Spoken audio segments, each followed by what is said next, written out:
জয় যিশু। প্রথম পাঠ আদি পুস্তক হতে আজকের বাণী পাঠ 4 অধ্যায় 1 থেকে 15 পদ এবং 25 পদ। কাইন ও আবেলের কাহিনী।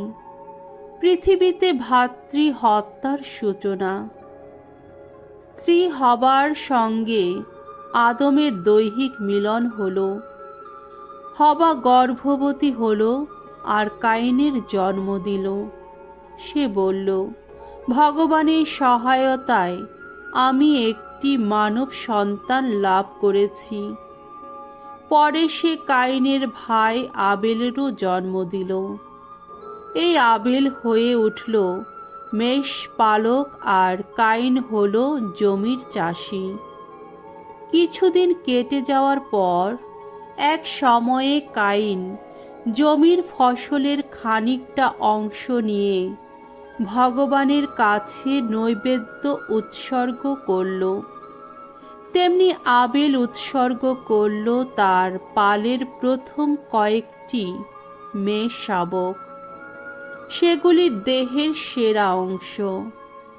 ভগবান তখন আবেল ও তার নৈবেদ্যের দিকে প্রসন্ন চোখে তাকালেন, কিন্তু কাইন ও তার নৈবেদ্যের দিকে তিনি ফিরেও তাকালেন না। কাইন তাতে রীতিমতো রেগে উঠল। তার মুখে দেখা দিল হতাশা।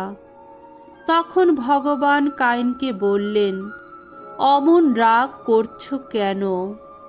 কেন মুখটা অমন নিচু করে রয়েছ? ভালো কাজ করো, তাহলে আবার মাথা তুলে দাঁড়াতেই পারবে। ভালো কাজ যদি না করো, তাহলে জেনে রাখো, পাপ কিন্তু দরজায় ওত পেতে বসে আছে, তোমাকে গ্রাস করবার জন্যে লোলুপ হয়ে আছে। তাকে তুমি বরং বশেই আনো। কাইন এক সময়ে তার ভাই আবেলকে বলল, চলো মাঠে একটু বেরিয়ে আসি। তারা দুজনে যখন মাঠেই রয়েছে, সেই সময়ে কাইন ভাই আবেলের ওপর ঝাঁপিয়ে পড়ে তাকে মেরে ফেলল। ভগবান তখন কাইনকে জিজ্ঞেস করলেন, তোমার ভাই আবেল কোথায়? সে উত্তর দিল, আমি তো জানি না। আমি কি আমার ভাইয়ের রক্ষী নাকি? ভগবান বললেন, তুমি এ কি করলে? ওই তো এই মাটির বুক থেকে তোমার ভাইয়ের রক্ত আমাকে যে চিৎকার করে ডেকে চলেছে। তাই এই যে মাটি হাঁ করে তোমার ভাইয়ের রক্ত তোমারই হাত থেকে গ্রহণ করেছে, তুমি এখন অভিশপ্ত হয়ে এই মাটি থেকে নির্বাসিত হলে। এবার থেকে তুমি যখন কোনো জমি চাষ করবে, সেই জমি তোমাকে তার ফসল আর দেবেই না। তুমি ভবঘুরের মতো পৃথিবীর এখানে ওখানে ঘুরেই বেড়াবে। কাইন তখন ভগবানকে বলল, আমার এই শাস্তির বোঝা আমি বয়ে বেড়াবো, সে ক্ষমতা আমার কই? তুমি তো আজ আমায় এখান থেকে তাড়িয়ে দিচ্ছ। তোমার সামনে থেকে সরে গিয়ে আমাকে তো আড়ালেই থাকতে হবে। ভবঘুরের মতো পৃথিবীর এখানে ওখানে ঘুরেই বেড়াতে হবে। তখন তো যে কেউ আমাকে দেখতে পাবে, সে আমাকে মেরেই ফেলবে। ভগবান উত্তর দিলেন, না, মারবে না। কেননা কাইনকে যদি কেউ মেরে ফেলে, তাহলে তাকে 7 গুণ বেশি শাস্তি পেতে হবে। ভগবান এবার কাইনের গায়ে একটি চিহ্ন এঁকে দিলেন, যাতে কেউ তার দেখা পেলে তাকে প্রাণে না মারে। স্ত্রীর সঙ্গে আদমের আবার দৈহিক মিলন হলো। তার স্ত্রী একটি পুত্র সন্তানের জন্ম দিল এবং তার নাম রাখল শ্বেত। সে বলল, কাইন আবেলকে মেরে ফেলেছিল বলেই তো ঈশ্বর আবেলের জায়গায় আমাকে আর একটি সন্তান দিয়েছে। প্রভুর বাণী। ঈশ্বরকে ধন্যবাদ। সাম সঙ্গীত 50 অধ্যায়, 1 পদ, 8 পদ, 16 থেকে 17 পদ, 20 থেকে 21 পদ। ধো। স্তুতির অঞ্জলি প্রভু, তোমার চরণে আমি করব নিবেদন।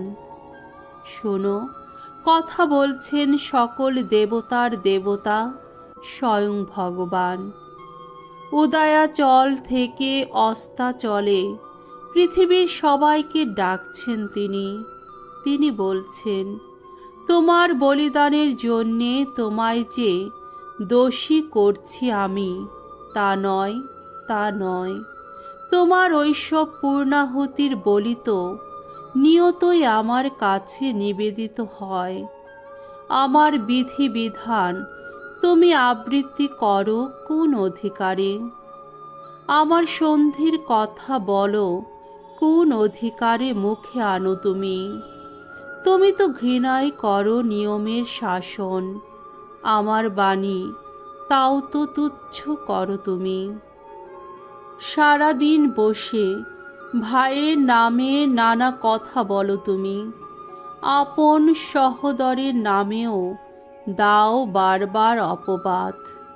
এই তো তোমার আচরণ, আর আমি কি তবুও থাকব নীরব?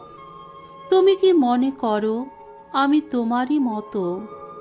আমি কিন্তু তিরস্কার করব তোমায়, তোমার সামনে মেলে ধরব তোমার অপরাধ।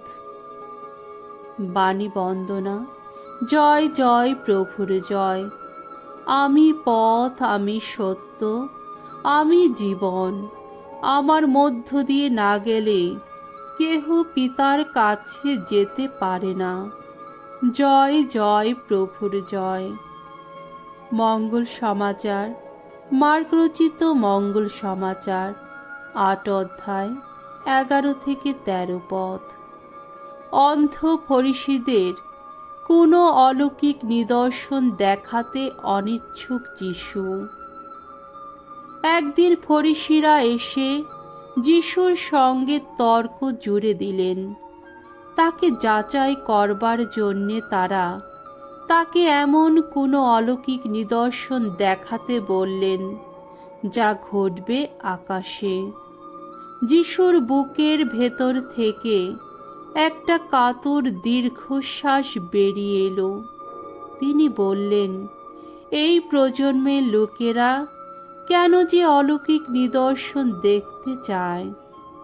আমি আপনাদের সত্যি বলছি, এই প্রজন্মের লোকদের তেমন কোনো অলৌকিক নিদর্শন দেখানো হবে না।